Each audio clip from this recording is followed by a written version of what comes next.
Eu não gosto de contar essa história. Não porque não lembro, pelo contrário, lembro de cada pedaço, do cheiro dentro da boleia, do calor da estrada, da cor do céu quando tudo começou a dar errado. Mas é que, contando, eu acabo voltando. E não tem parte dessa estrada que eu queira pisar de novo, nem em pensamento. Esse foi o último frete que eu fiz antes de parar de vez. Antes de ficar do jeito que estou hoje. Um frete simples, sem mistério. Mantimento embalado para uma cooperativa lá na zona rural, interiorzão da Bahia. O tipo de entrega que eu já tinha feito umas 20 vezes, pelo menos. Mas naquela vez eu quis apressar o passo. Tinha um motivo. Ou uma desculpa, talvez. Minha filha fazia aniversário naquele dia. 2 voltas no sol que eu não via a cara dela. Nem ligava.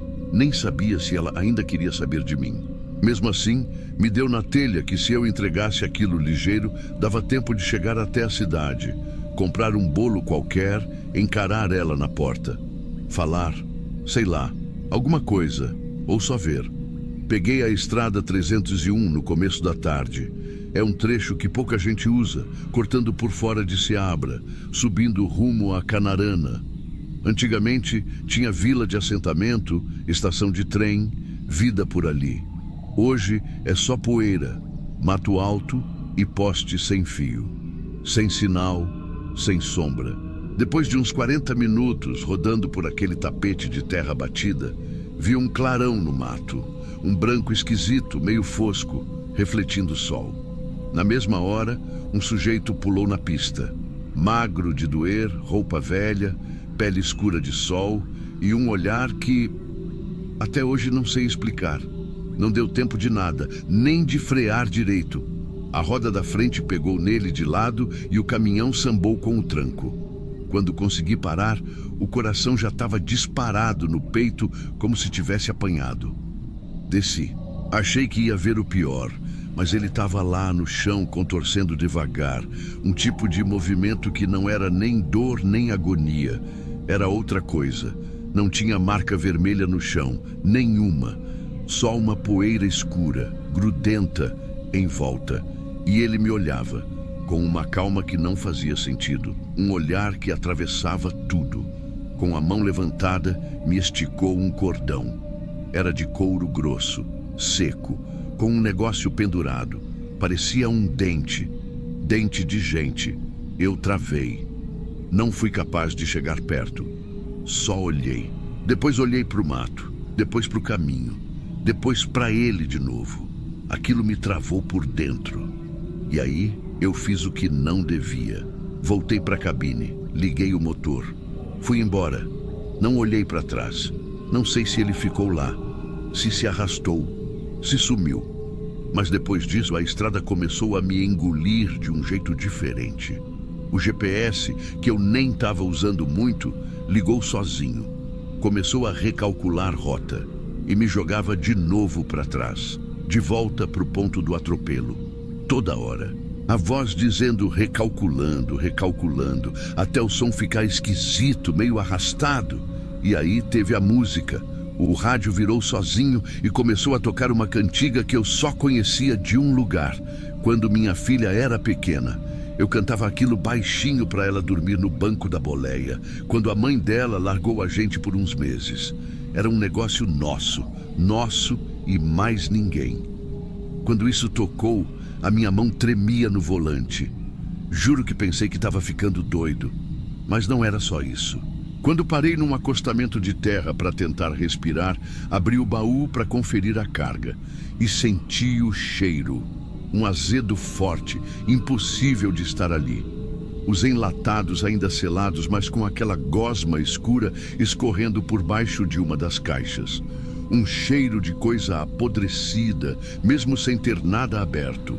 Fechei correndo e voltei para a cabine. E foi ali que vi a primeira placa que não devia existir. De madeira, escrita torta, cravada no chão, como se fosse de um lugar turístico. Mas dizia, você ainda tem escolha. Só isso. Segui, mais rápido.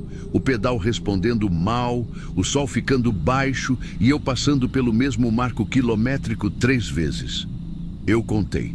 O mesmo número, A mesma árvore retorcida, o mesmo pneu estourado na beira.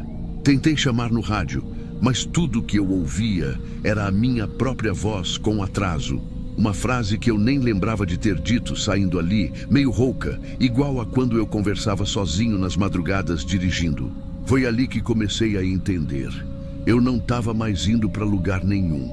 A estrada tinha fechado em mim, e se eu quisesse sair, ia ter que pagar o preço. Mas eu ainda achava que dava tempo.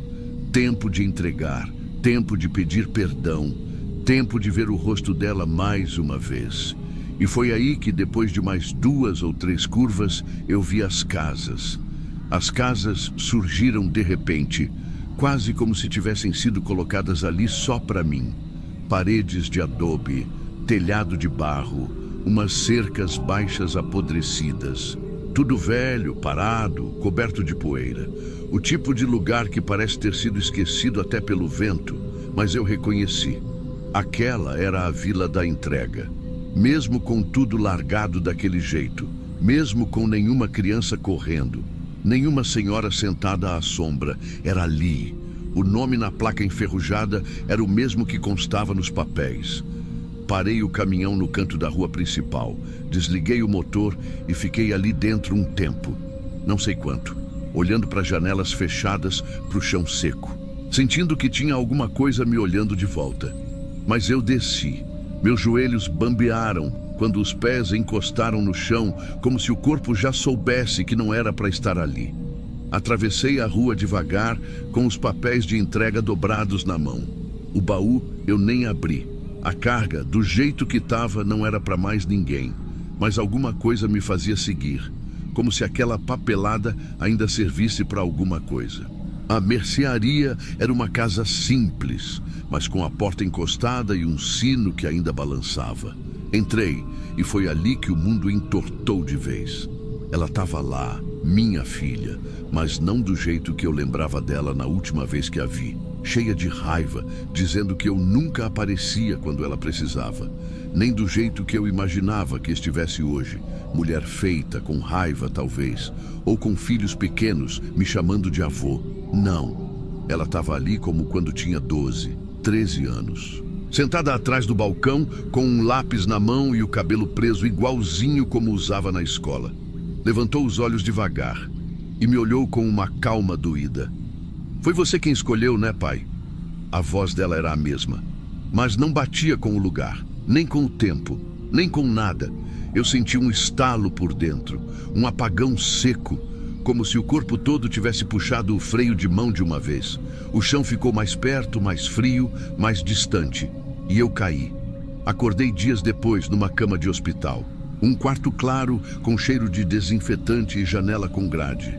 Fui atropelado, disseram. Saí da estrada sozinho, bati numa ribanceira rasa, derrubei o caminhão numa vala seca.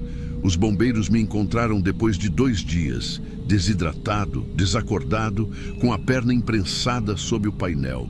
Não teve sangramento, me contaram, mas a perna necrosou com o tempo preso. Não deu para manter. Falaram que fui visto saindo da pista direto, sem desviar, como quem estava dormindo. Que não teve atropelo nenhum no caminho, que não encontraram ninguém, nem cordão, nem marca de nada. Mas eu sei o que vi, sei o que carreguei, sei o que deixei para trás naquela estrada. O cordão ninguém encontrou, mas por um tempo eu ainda sentia o peso dele no bolso, um volume pequeno como uma lembrança que insiste em doer sempre no mesmo lugar.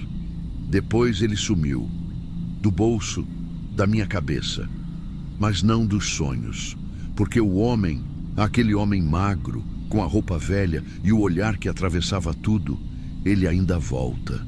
Às vezes, quando fecho os olhos por tempo demais, quando a luz do quarto apaga sem querer, ou quando o rádio, sem motivo nenhum, sintoniza sozinho.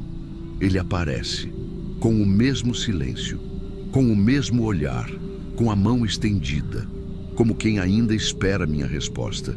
E ele repete devagar, como se estivesse com todo o tempo do mundo. Você ainda tem escolha, mas não por muito tempo. Eu não sei mais o que ele quer dizer com isso, se é comigo, se é com ela. Se é com aquela parte de mim que eu deixei apodrecer, igual os mantimentos selados que saíram fedendo da carga. Mas sei que não tem volta. Sei que a estrada 301 não era só um caminho de terra. Era outra coisa. Um lugar que cobra mesmo quando ninguém vê. Hoje eu vivo encostado. A perna que me resta dói quando o tempo vira. A outra coça como se ainda tivesse ali. Eu ando com muleta, durmo pouco, falo menos ainda. E minha filha... Bom, ela não atendeu quando tentei ligar depois do hospital. E eu não insisti. Talvez porque no fundo eu saiba que aquele reencontro que eu tive foi o único que eu ia ter. E não foi para me perdoar, foi para me avisar. A estrada me deu uma escolha. Eu fugi. Agora eu fico aqui, lembrando dela atrás do balcão, do jeito que eu devia ter guardado desde o começo, antes de sumir por tanto tempo. Antes de achar que podia chegar correndo no fim e consertar tudo com um bolo e uma palavra. Tem coisa que, quando quebra, não faz barulho, mas nunca mais volta pro lugar.